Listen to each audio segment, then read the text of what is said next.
Shalom, selamat pagi saudara-saudaraku yang dikasihi Tuhan Yesus Kristus.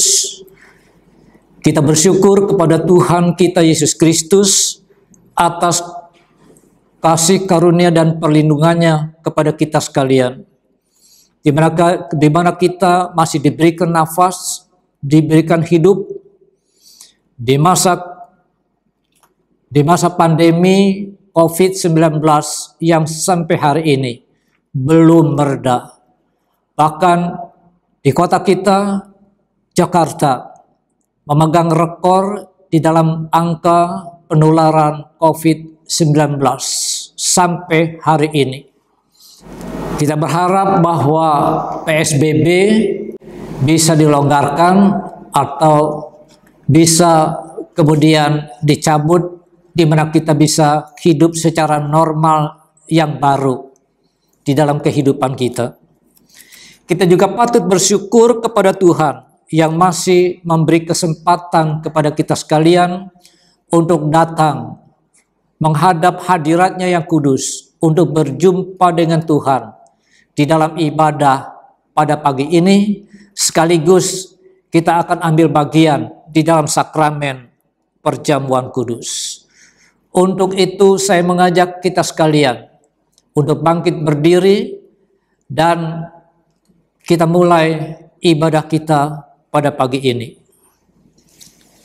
Kiranya kasih karunia, damai sejahtera dari Allah Bapa kita dan dalam Tuhan Yesus Kristus dan Roh Kudus menyertai kita sekalian di dalam ibadah pagi ini. Bapa kami yang bertahta di dalam kerajaan surga, kami datang lagi menghadap tahta-Mu yang kudus pada saat ini. Berilah hati dan pikiran kami untuk menerima berkat yang Tuhan telah sediakan bagi kami sekalian sepanjang ibadah ini dari awal sampai akhir.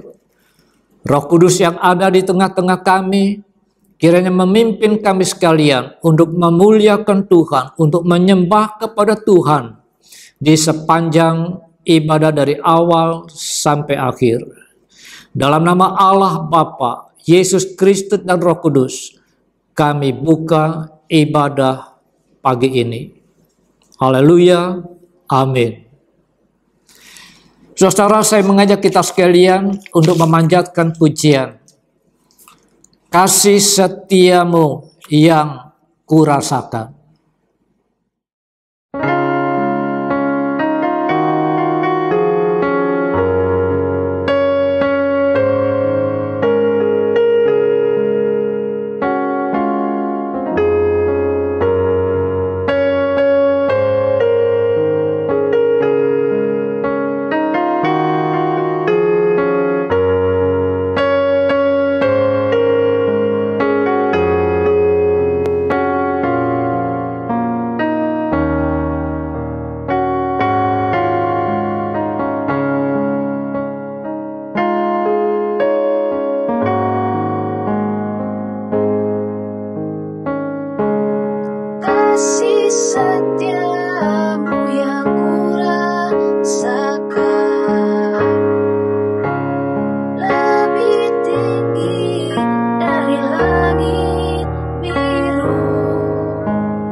Saudara-saudaraku yang kekasih, kita sungguh merasakan kasih setia Tuhan senantiasa menyertai kehidupan kita. Sekalipun sudah hampir 7 bulan ini, kita tidak bertatap muka ibadah bersama di gereja Kanaan. Sekalipun demikian, kita masih bersyukur karena Tuhan berkenan kita untuk menghadap tahtanya yang kudus dan boleh ambil bagian di minggu yang pertama ini untuk perjamuan kudus. Untuk memberikan firman Tuhan, mari sebelumnya kita masuk di dalam doa. Bapa kami yang bertahta dalam kerajaan surga, kami datang kepada Tuhan untuk mendengarkan kembali akan pemberitaan firman-Mu yang boleh menuntun menjadi pedoman di dalam kehidupan iman kami ya Tuhan, di masa-masa yang sulit sekarang ini. Kami berharap firman Tuhan menjadi terang dan menerangi hati dan pikiran kami sekalian untuk menjalani kehidupan ini bersama dengan Tuhan Yesus Kristus. Tolong kepada hamba-Mu yang sederhana ini, jadikanlah kiranya saluran berkat dari firman Tuhan yang kudus dan berkuasa, agar firman-Mu menjadi berkat bagi kami sekalian, baik bagi hamba-Mu sendiri, maupun bagi jemaat-Mu yang mendengarkan berita firman Tuhan ini. Terima kasih ya Tuhan. Berbicaralah kepada kami sekalian. Kami telah siap untuk mendengarkannya, menerimanya, dan melakukannya. Dalam nama Tuhan Yesus Kristus, firman yang hidup itu, kami serahkan pemberitaan firman Tuhan ini. Amin. Saudara-saudaraku yang kekasih, saya mengajak kita sekalian untuk merenungkan sebagian firman Tuhan yang terdapat di dalam Injil Matius pasal 24 ayat 1 sampai dengan yang ke-13. Saudara-saudara nanti dapat membacanya sendiri, dan saya hanya membaca ayat yang ke-13 yang menjadi nas daripada pemberitaan firman Tuhan pagi ini. Tetapi orang yang bertahan sampai pada kesudahannya akan selamat. Yang bertahan artinya yang tetap setia menantikan Tuhan. Saya ingin memberikan tema pada pagi ini dalam pemberitaan firman Tuhan, yaitu setia sampai akhir. Saudara, baru-baru ini saya membaca berita yang cukup mengagetkan,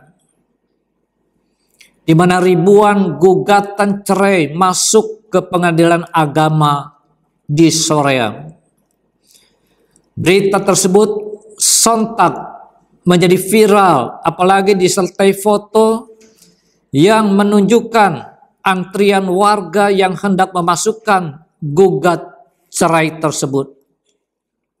Menurut berita, sebagian besar alasan bercerai dipicu oleh faktor ekonomi akibat pandemi COVID-19. Ketidakmampuan dan ketidakpuasan menerima keadaan yang sulit dan tidak enak menyebabkan rumah tangga berantakan. Namun benarkah perceraian menjadi jalan keluar? Dalam periode April sampai dengan Mei 2020 ada 20.000 pendaftaran cerai di pengadilan agama di seluruh Indonesia. Kemudian lantas melonjak menjadi 57.000 pada bulan Juni dan Juli 2020. Pertanyaannya adalah, kita sebagai orang Kristen harus ingat bahwa pasangan orang percaya tidak selalu mengalami hidup yang berkecukupan. Masih ingat bagaimana Abram dan Sarai pernah mengalami kesulitan, kelaparan. Begitu juga dengan Ishak dan Ribka. Akan tetapi mereka tetap memelihara kesetiaan di dalam rumah tangga, di dalam pernikahan mereka. Saudara-saudaraku, sebagai orang beriman, kita sekarang berada pada akhir zaman. Murid-murid Tuhan Yesus pada saat itu bertanya kepada Yesus. Di dalam ayat yang ketiga kita membaca, ketika Yesus duduk di atas bukit Zaitun, datanglah murid-muridnya kepadanya untuk bercakap-cakap sendirian dengan dia. Kata mereka, katakanlah kepada kami, bila manakah itu akan terjadi, dan apakah tanda kedatanganmu dan tanda kesudahan dunia. Murid-murid bertanya kepada gurunya, kepada Tuhannya, kapan Tuhan datang kembali? Dan apakah yang menjadi tanda-tanda kedatangan Tuhan? Lalu di dalam ayat yang keempat dan seterusnya, Yesus menjawab dan menyatakan tanda-tanda akan kedatangannya. Di dalam ayat yang kelima dikatakan di dalam ayat yang kelima, sebab banyak orang akan datang dengan memakai namaku dan berkata, akulah Mesias, dan mereka akan menyesatkan banyak orang. Jadi tanda yang pertama Tuhan katakan, bahwa di akhir zaman menjelang kedatangan Tuhan, banyak orang mengaku dirinya sebagai Mesias, Kristus yang palsu.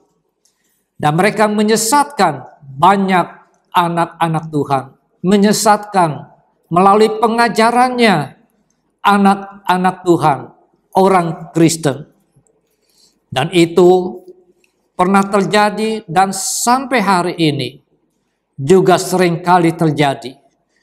Banyak orang atau pemimpin agama mengaku-ngaku sebagai Sang Mesias.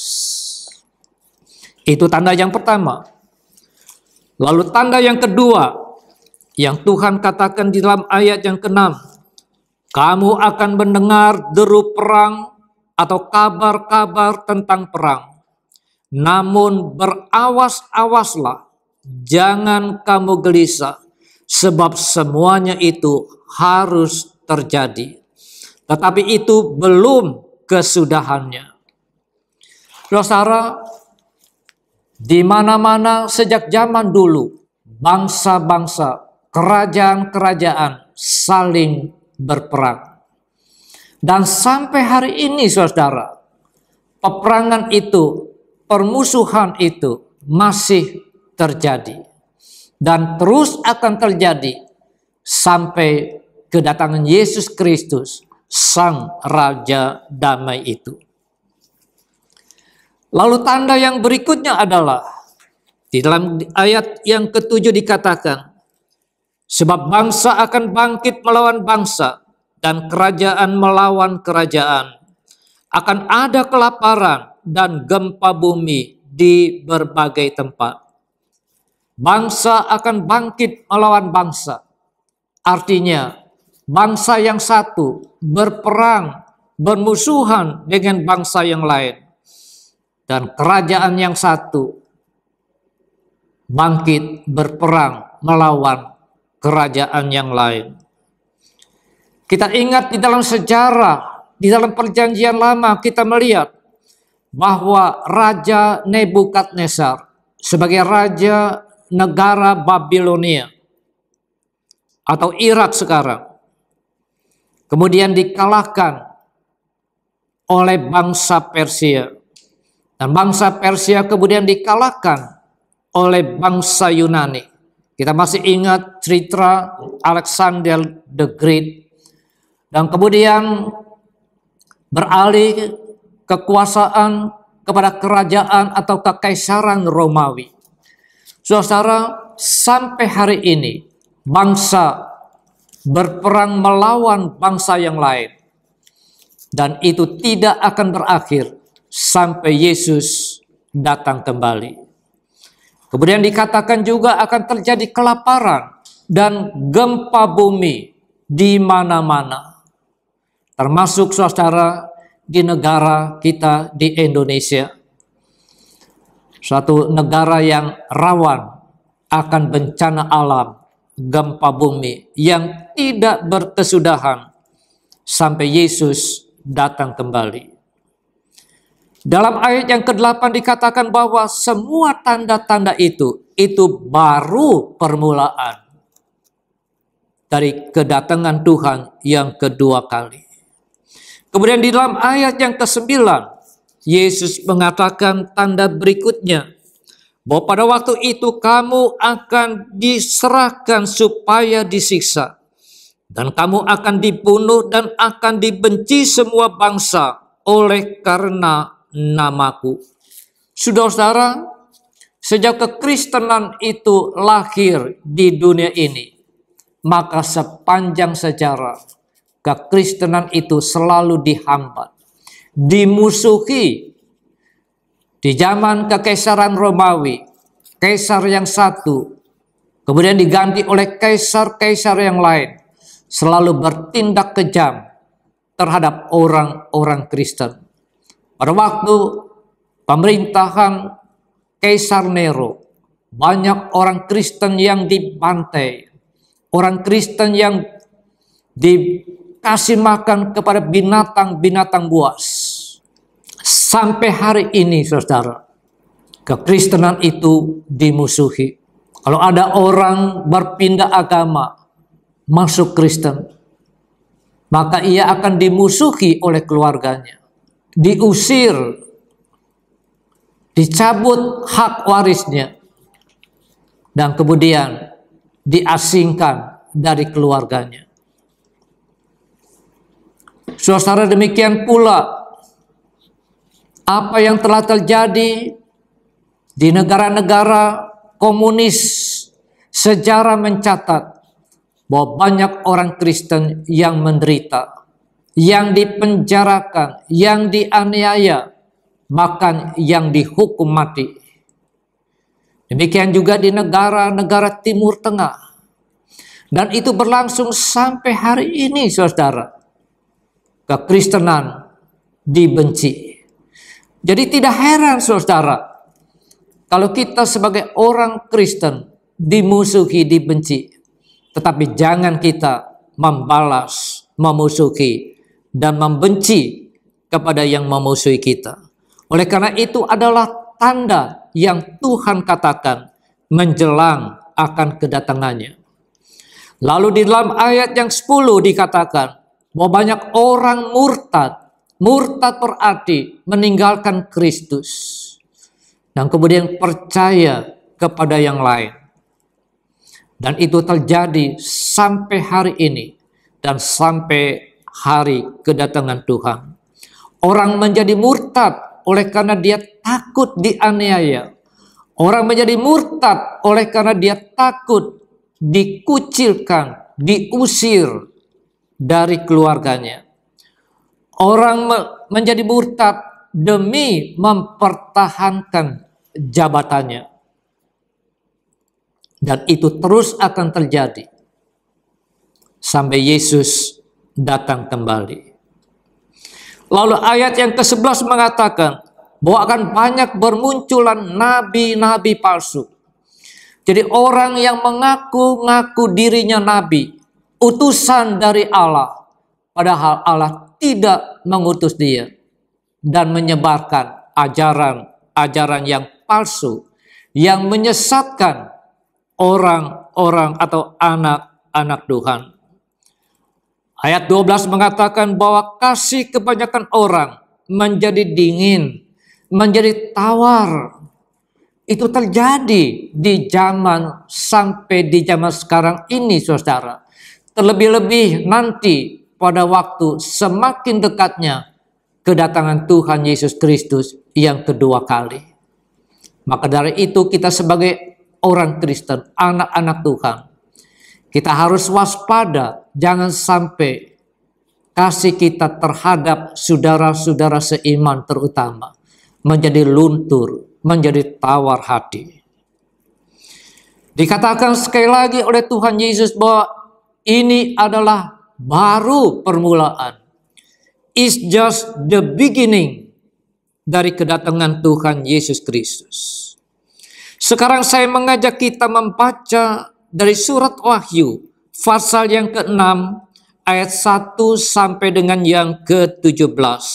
Akan tetapi saya hanya ingin membacakannya sampai dengan ayat yang ke-8. Surat Wahyu, pasal yang ke-6, ayat 1 sampai dengan yang ke-8.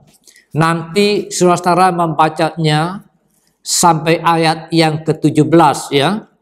Saya baca ayat pertama sampai dengan yang ke-8. Demikian firman Tuhan. Maka aku melihat anak domba itu membuka yang pertama dari ketujuh meterai itu.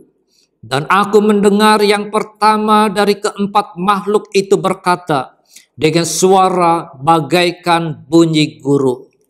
Mari. Dan aku melihat sesungguhnya ada seekor kuda putih.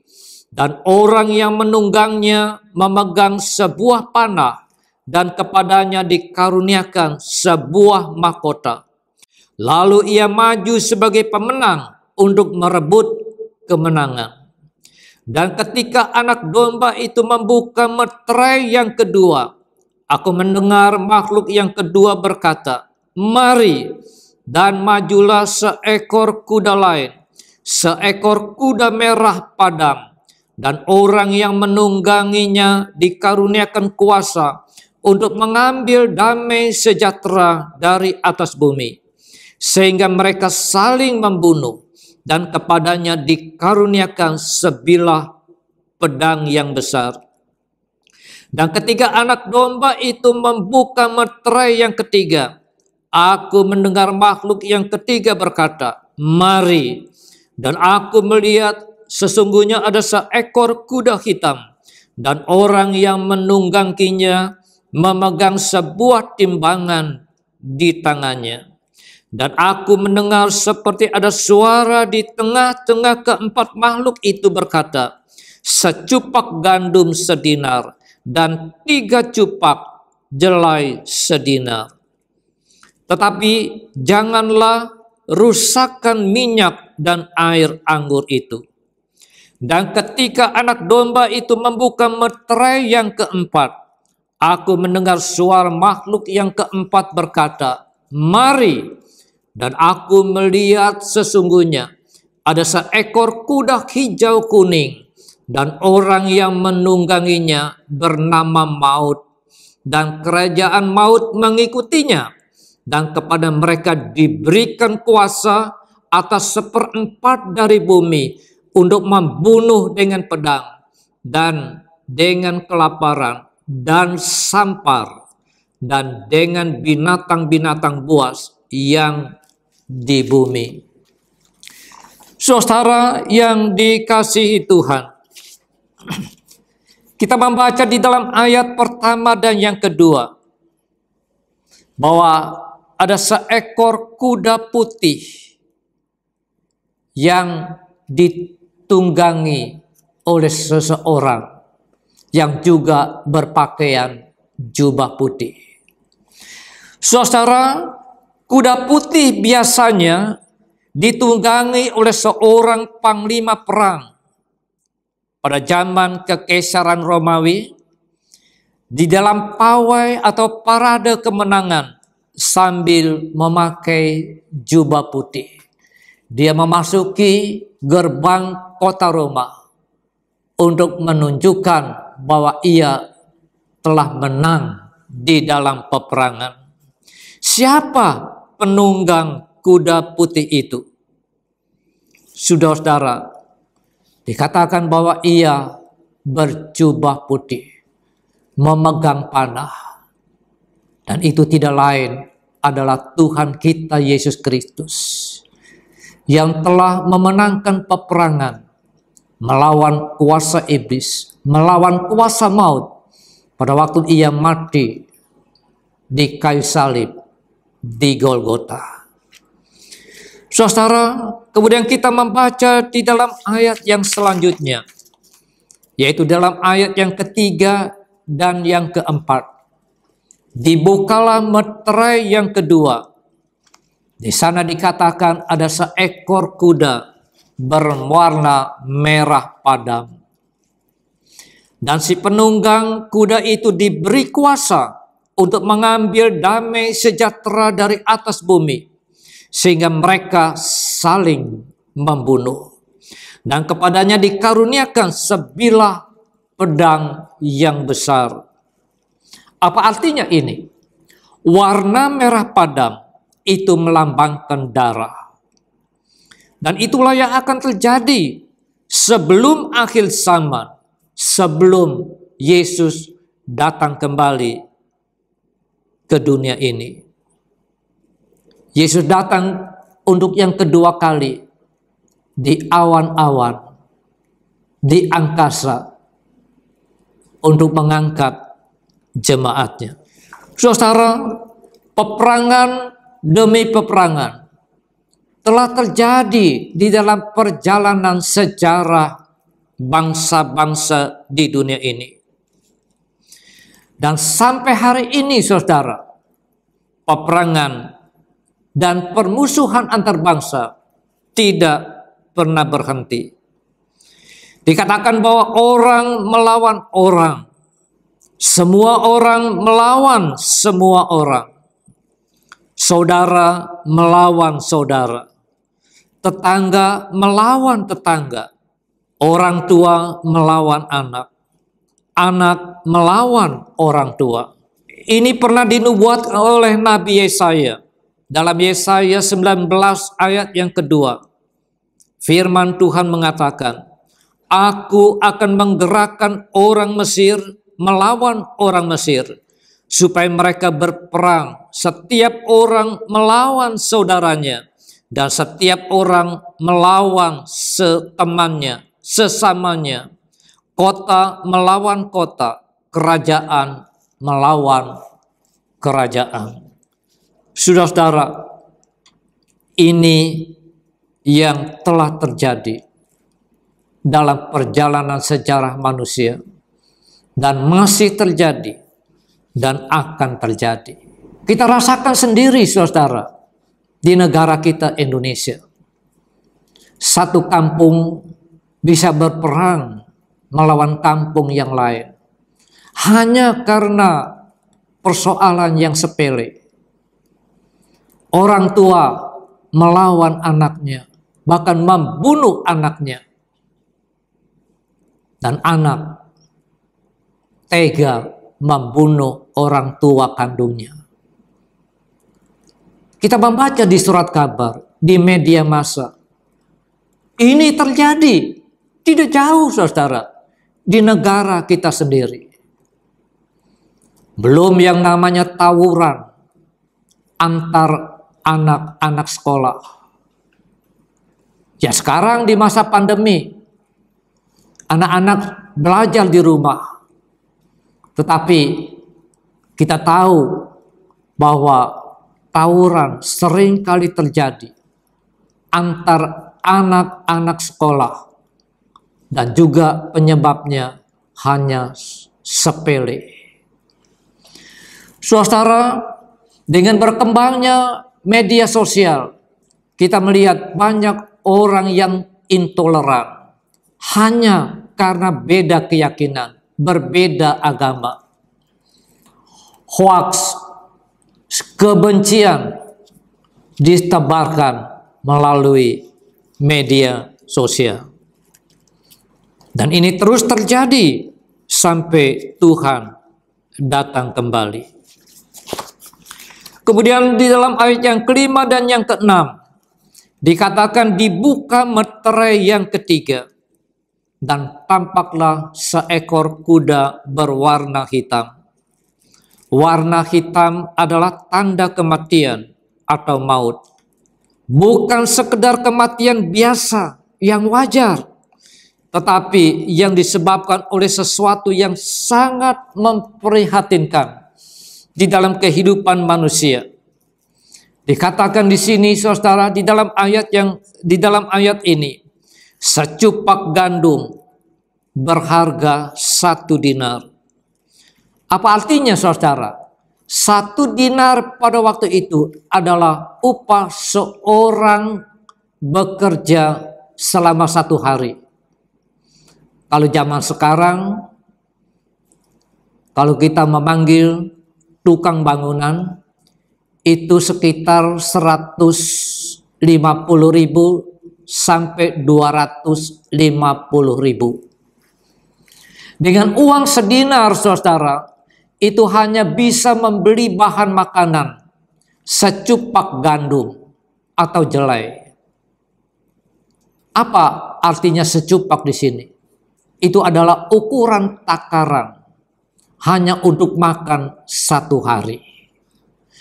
1 dinar orang bekerja untuk hanya bisa makan, beli gandum secupak, untuk makan bagi dirinya sendiri, mungkin juga bersama dengan keluarganya.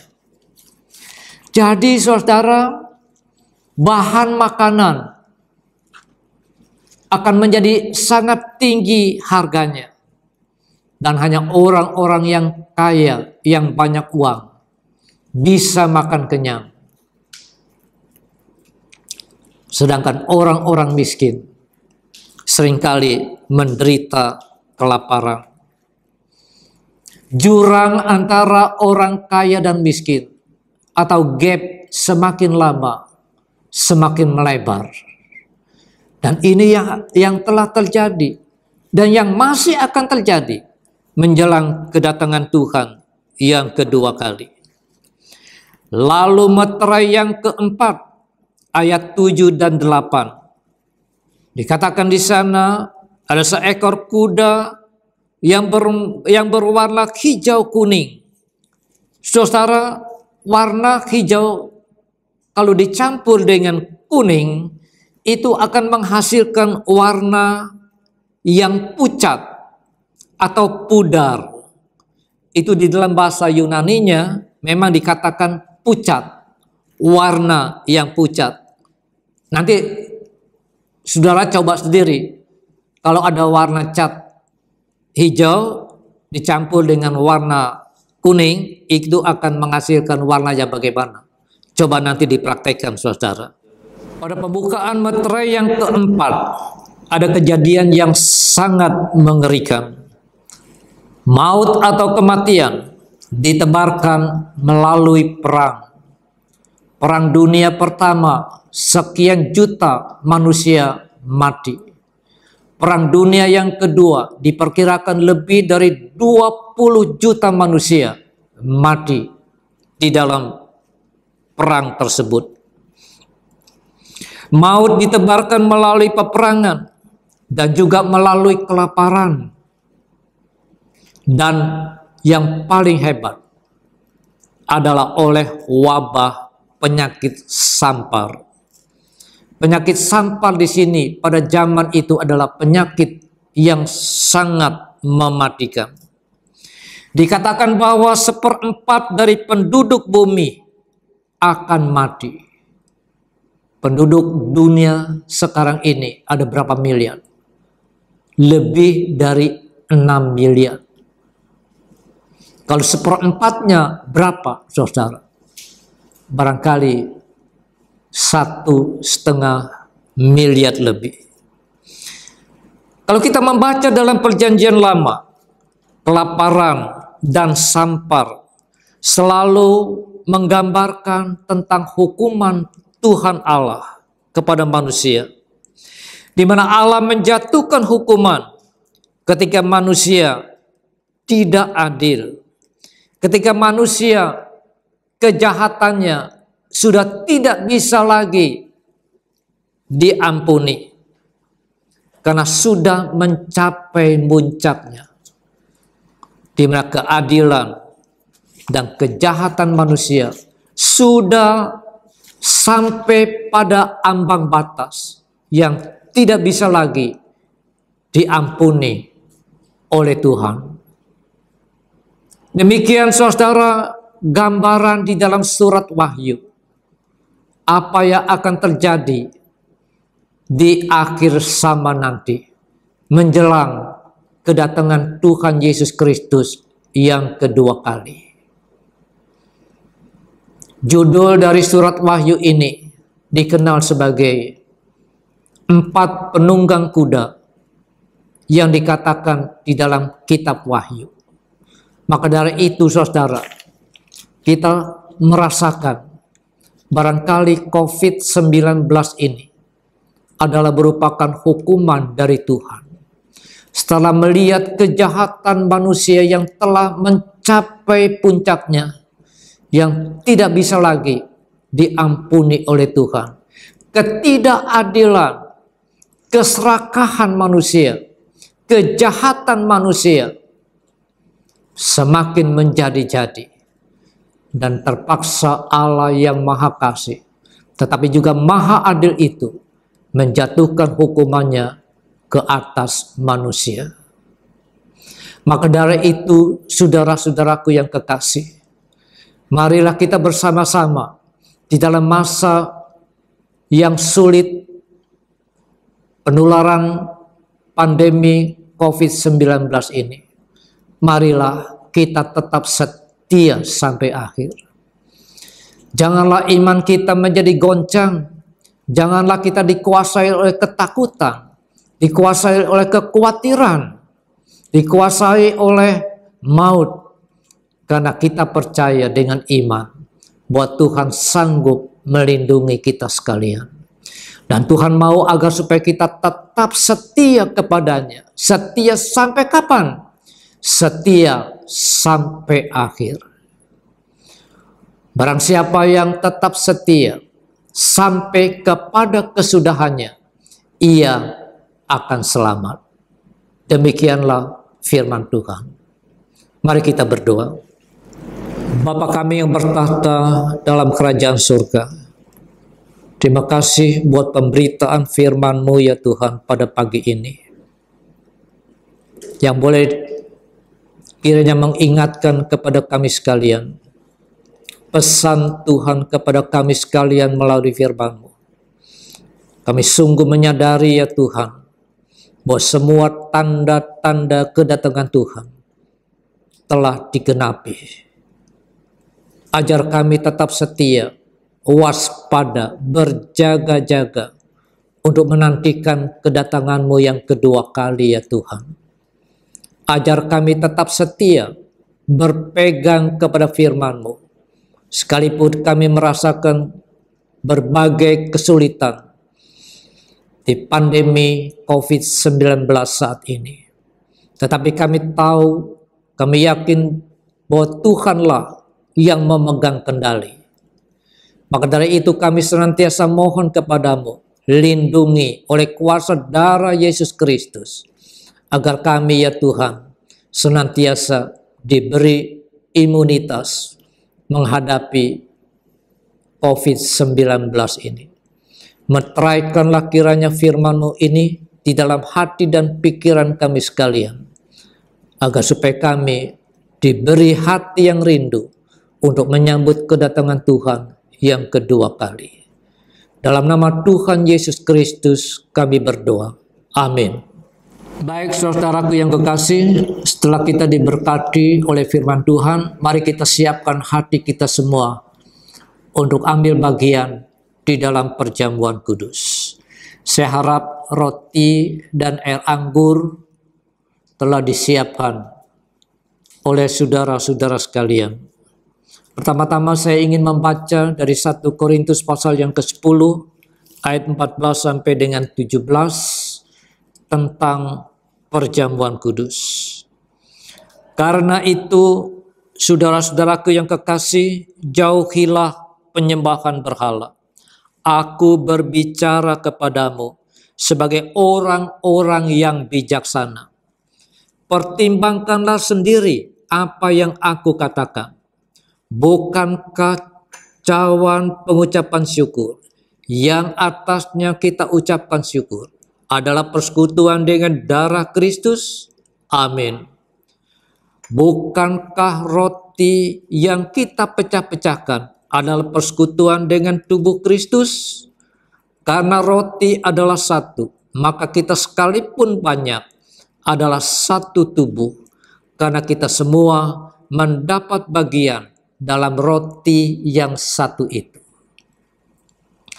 Mari saudara, saya mengajak kita semua mengangkat roti di tangan kanan kita, sambil kita mendengarkan apa yang dikatakan oleh firman Tuhan tentang roti dan air anggur ini.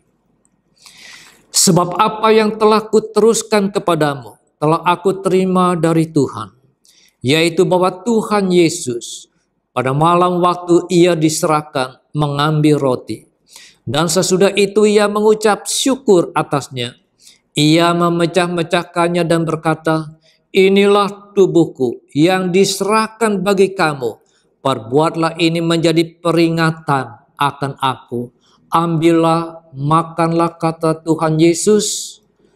Ini adalah tubuhku. Mari dengan iman kita makan bersama.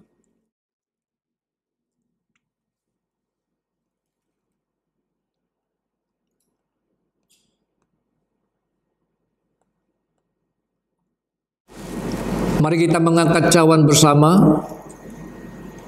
Demikian juga Yesus mengambil cawan sesudah makan, lalu berkata, cawan ini adalah perjanjian baru yang dimeteraikan oleh darahku. Perbuatlah ini setiap kali kamu meminumnya, menjadi peringatan akan aku. Sebab setiap kali kamu makan roti ini dan minum dari cawan ini, kamu memberitakan kematian Tuhan sampai ia datang.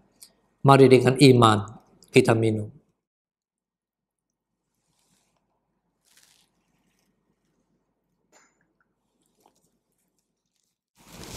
Mari saya mengajak kita sekalian bersatu hati untuk memanjatkan doa syafaat. Bapa Surgawi, Bapa dalam nama Tuhan Yesus Kristus, terima kasih ya Tuhan, kalau kami dapat melaksanakan ibadah perjamuan kudus pada pagi ini. Dan saat ini kami berdoa untuk saudara-saudara kami yang terganggu kesehatannya, dan juga untuk orang-orang tua kami ya Tuhan.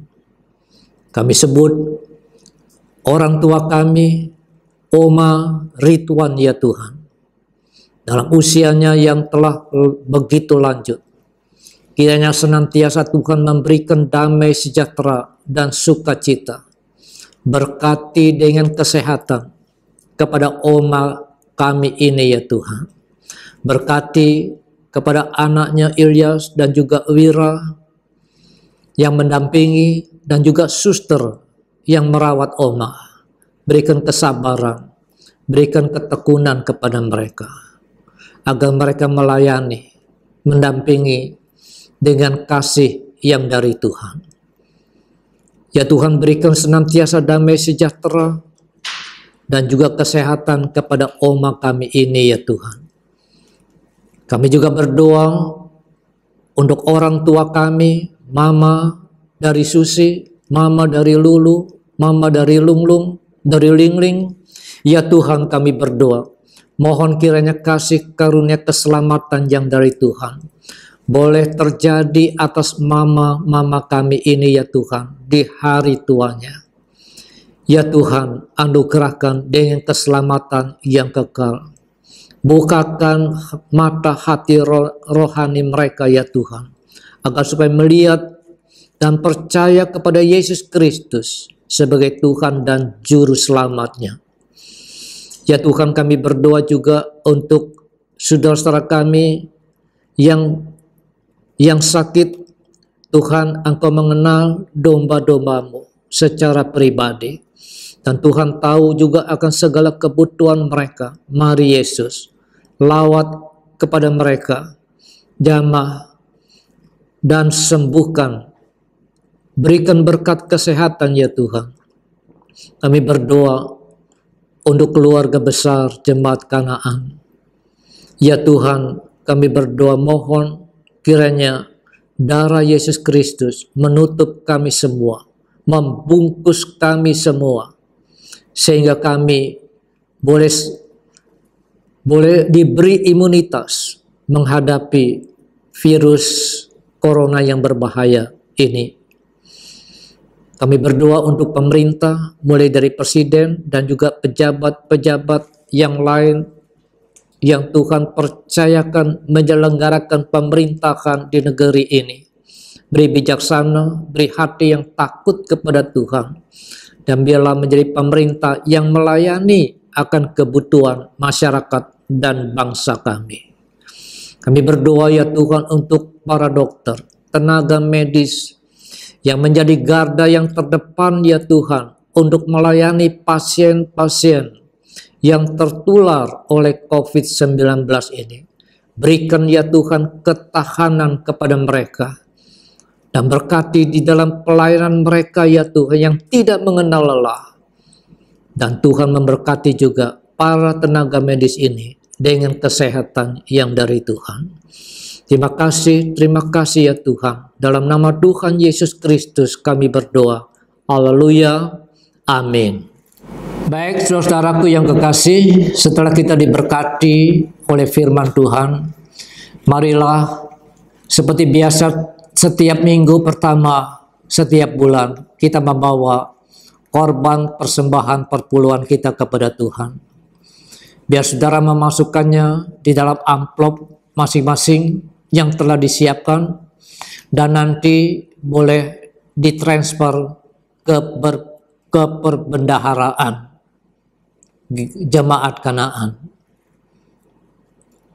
Demikian juga kiranya seberapa banyak persembahan mingguan yang telah terkumpul, bolehlah kiranya ditransfer sekalian ke perbendaharaan Kanaan. Mari saudara, kita membawa persembahan perpuluhan kita sambil menaikkan pujian, kami bawa korban pujian.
Mari saudara, kita tutup ibadah kita berdoa dan mohon berkat dari Tuhan. Bapa kami yang bertahta di dalam kerajaan surga, segala puji dan syukur kami kembalikan kepada-Mu ya Tuhan, yang mengasihi kami dan juga yang telah memberkati kami sekalian di dalam ibadah dari awal sampai akhir. Kembali ya Tuhan, kami serahkan tubuh roh jiwa kami ke dalam tangan Tuhan. Dan kembali ya Tuhan, ajar agar kami setia sampai akhir. Terima kasih ya Tuhan. Terimalah segala persembahan pujian kami, segala persembahan syukur kami ya Tuhan. Boleh semuanya menjadi dupa yang harum kehadirat Tuhan yang kudus. Akhirnya, saudara-saudaraku yang kekasih, terimalah berkat yang dari Tuhan.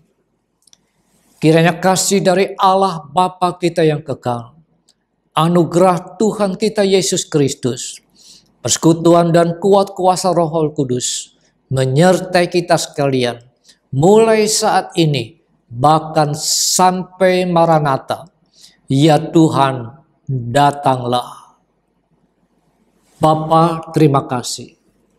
Bapa, terima kasih.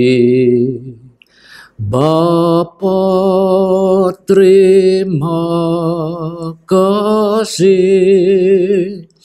Bapa di dalam surga, ku berterima kasih. Amin.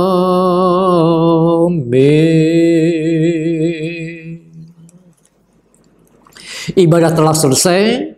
Tuhan memberkati kita semua.